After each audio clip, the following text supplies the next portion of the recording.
Fala pessoal, bom dia, Vitor Miziara. Último dia da semana, é importante falar um pouquinho a respeito de ontem, tá? Ontem, enfim, o novo governo do Biden anunciou o pacote de estímulos que eles vão fazer para tentar resgatar a economia americana pós-Covid, né?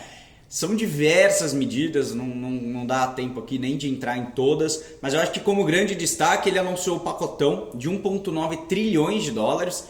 Eu comentei ontem que era esperado algo entre 1,4 e 2 tri, então veio em linha com o esperado, já era, sim, não é nada novo. Veio também uma questão do cheque que ele prometia, que seria aumentar o cheque que os americanos ganham hoje de $600 para $2.000 por mês. E aí a gente comentou na nossa live com o pessoal da Eleven que isso pode ser ruim a curto, médio prazo, porque muitos americanos podem deixar de trabalhar ou deixar de procurar emprego para viver do cheque, que é muito mais do que muita gente ganha lá nos Estados Unidos, tá? E aí tem diversas outras medidas, como aumento do salário mínimo, aumento de ganho por hora, ajudas específicas para alguns estados. Então um pacotão muito grande, que traria um aumento de liquidez muito forte no mercado. E aí que está o ponto negativo. O mercado está achando que o pacote foi tão positivo, tão aquém do esperado alguns meses atrás, né, quando a gente não tinha a expectativa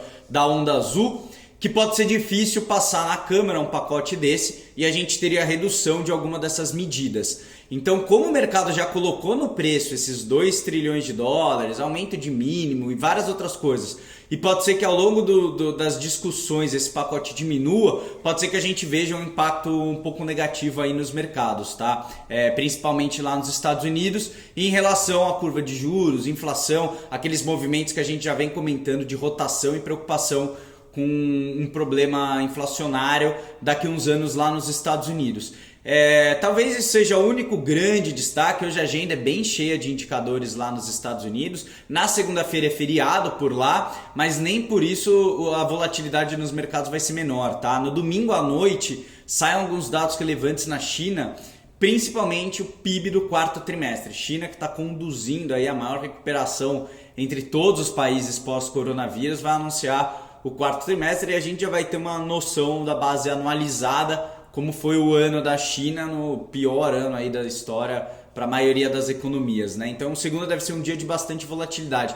Por aqui, a gente assim, não tem tanta coisa, está piorando bastante a questão do coronavírus, como já era esperado 15 dias depois pós-Réveillon, né? Crise lá em Manaus está ruim, em São Paulo hoje talvez o Dória apresente algumas novas medidas, não que ele vai fechar em um novo lockdown, mas ele vai colocar algumas regras novas para que a gente pule de fase para ir chegando até a fase verde, ou seja, vai ficar mais difícil a gente avançar nas fases. Então isso tudo preocupa um pouquinho, traz um risco aí para o mercado. E o Ibovespa futuro está caindo agora, mas basicamente por dois motivos, tá? Ao meu ver.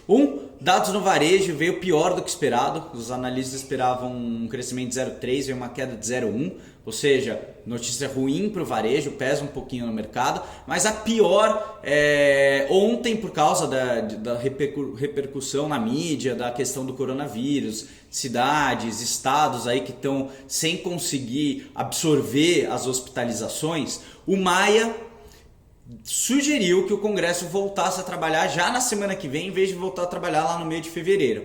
Seria muito positivo, né? A gente fala, pô, ótimo, vai vir todo mundo voltar a trabalhar antes da hora, é bom para o país. O lado ruim é que talvez esse chamado dele seja para que o Congresso aprove algumas medidas emergenciais por causa do coronavírus, e isso traga um problema pior fiscal para o país nesse ano, principalmente em relação ao teto dos gastos.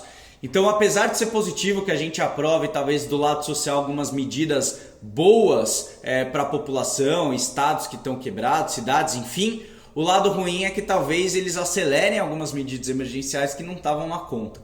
Então, essa desconfiança traz um pouquinho de impacto negativo hoje. A gente está caindo aí 1%, dólar para cima, juros para cima, como eu venho comentando, que é um movimento já de aversão ao risco. E pode ser que conforme essa crise do coronavírus piore aqui, a gente veja um impacto um pouco maior para o mercado, que não estava dando tanta bola até agora. Importante falar também que ontem descobriram uma nova variante do coronavírus, agora uma versão brasileira. O Reino Unido até proibiu voos vindos do Brasil ou de países próximos do Brasil, já logo que o novo coronavírus brasileiro foi descoberto, já saíram notícias falando que as vacinas que tem hoje no mundo teriam resposta a essa novo coronavírus, mas de todo jeito é uma notícia aí que pode trazer um pouquinho de pessimismo também. Bom, é isso, bom final de semana, tchau, tchau.